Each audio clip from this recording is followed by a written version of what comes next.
साईं बाबा का नाम लेके अब हम श्री कृष्ण का गोकुल से वृंदावन जाना तथा वत्सासुर और बकासुर के उद्धार करने की कथा करेंगे।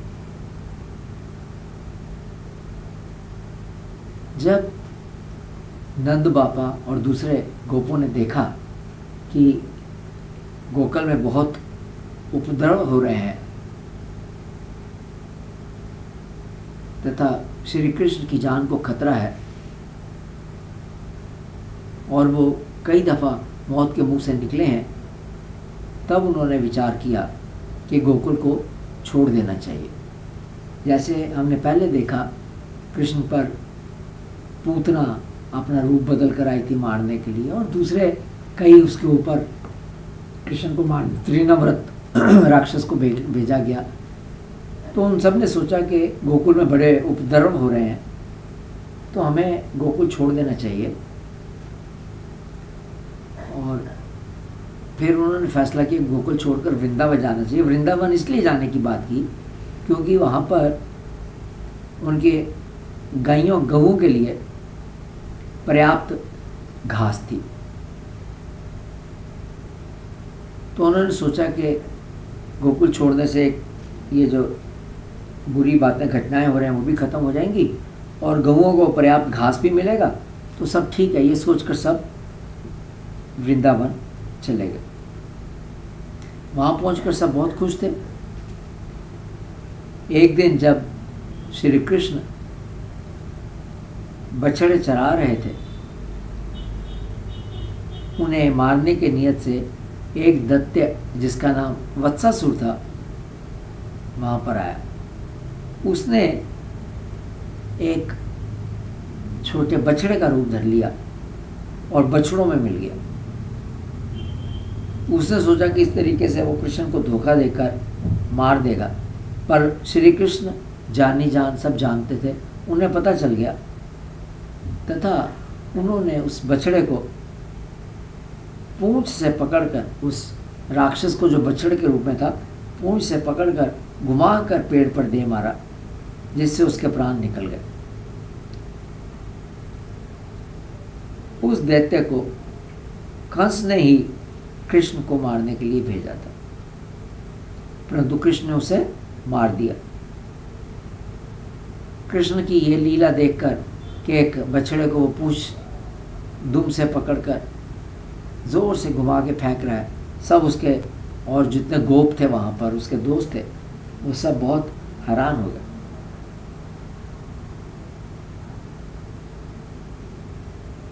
अब यहाँ पर दूसरी कथा है बकासुर का नाश। तो वो इस प्रकार है कि एक दिन बाल गोपाल बछड़ों को पानी पिलाने के लिए लेके गए। तो जहाँ पर वो लेकर गए वहाँ पर बक नामक एक बड़ा दैत्य, जिसे कंस ने भेजा था, बगला बनकर बैठ गया।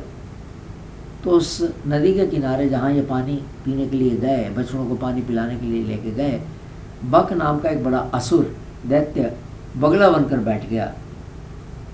उसकी चोंच बड़ी तीखी थी और उसने ये सोचा कि जब कृष्ण वहाँ पर आएगा पानी पिलाने के लिए तो मैं उसको अपनी चोंच से पकड़कर पेट में डाल दूँगा। और यही हुआ। जब श्री कृष्ण वहाँ पर बछड़ों को लेकर आए तो उस बक ने, बगुले का जो रूप में था, बक माने बगुला था, वो उसने अपनी चोंच में कृष्ण को पकड़ लिया और पकड़ के निकल गए।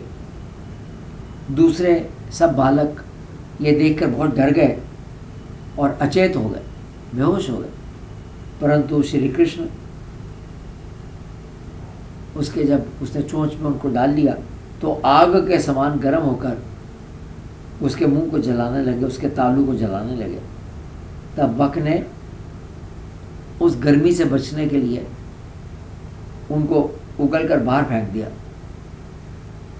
और अपनी तीखी चोंच से उसके ऊपर प्रहार किया। परंतु श्री कृष्ण ने उसको चोंच से पकड़कर जोर से चीर डाला, उसको मार दिया और इस प्रकार उसका नाश किया। तीसरी कथा यहाँ पर अगासुर की है। ये अगासुर पूतना का भाई था और बकासुर का छोटा भाई था। तो पूतना और बकासुर का ये छोटा भाई था। कंस ने भी उसे इसी मतलब के लिए भेजा था कि वो जाकर कृष्ण का वध करे। बकासुर अघासुर इतना भयंकर था कि देवता भी उससे डरते थे। वो देखने में इतना भयंकर था और इतना बलवान था कि देवता भी उससे डरते थे। उसने एक भयंकर अजगर का रूप धरा और मुंह खोलकर बैठ गया। ऐसा प्रतीत होता था मानो कि एक बहुत बड़ी गुफा है और उसकी जीभ एक लाल सड़क की तरह दिखाई देती थी।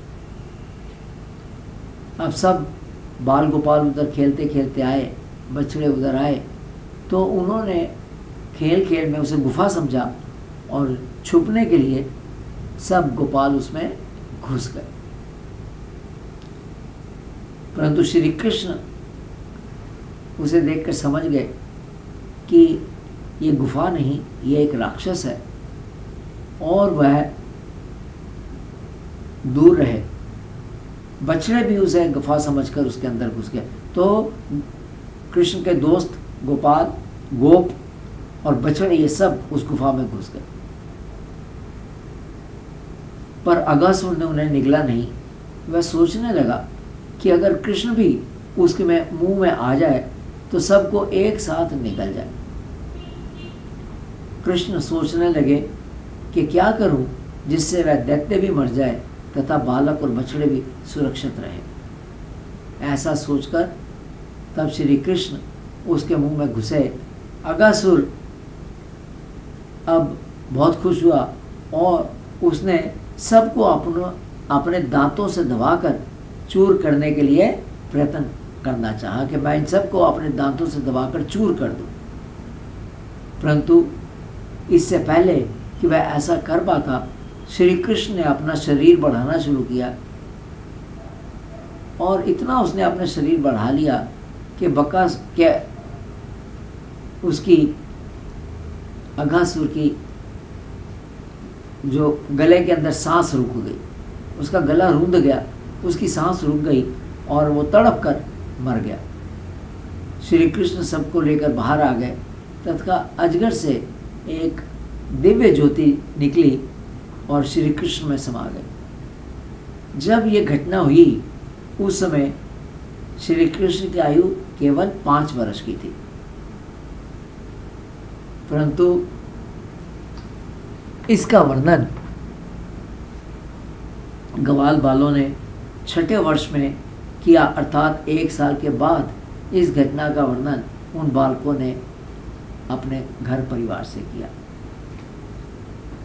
तब ऐसा क्यों हुआ, इसके पीछे की कथा सुनिए। इसके पीछे की कथा बहुत सुंदर है और ये कथा है कि किस प्रकार श्री कृष्ण ने ब्रह्मा जी का मोह का नाश किया। इस कथा को, ब्रह्मा जी के मोह को नाश करने की कथा को अगले भाग में चालू रखेंगे। सुनने के लिए धन्यवाद।